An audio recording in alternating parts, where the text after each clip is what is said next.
করিয়া দাও। নবী আলাইহিস সালাতু ওয়াস সালাম কিছু যুবকের নিকট থেকে রওনা করছে, দেখে যুবকরা হাসি তামাশার মধ্যে লিপ্ত।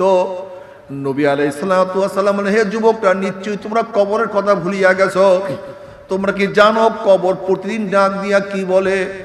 কবর প্রতিদিন ডাক দিয়ে বলে, গোটা দুনিয়ার মানুষ, আনা বাইতুল ওয়াহদা, আনা বাইতুল জুলমা, আনা বাইতুল ওয়াহশা, আনা বাইতুদ দূর। এ গোটা দুনিয়ার মানুষ, আমি একা একের ঘর। খবরদার মাওলাকে সাথে না নিয়ে কেউ আমার কাছে আসিও না। আনা বাইতুল জুলমা, আমি দুনিয়ার অন্ধকারের চেয়ে 70 গুণ অন্ধকারের ঘর। খবরদার বাতির ব্যবস্থা না করিয়া কেউ আসিও না।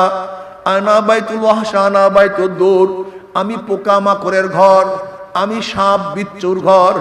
ওই সাপ এত বিষাক্ত হবে, নবী আলাইহিস সালাতু ওয়াস সালাম ফরমান, দুনিয়ার কোন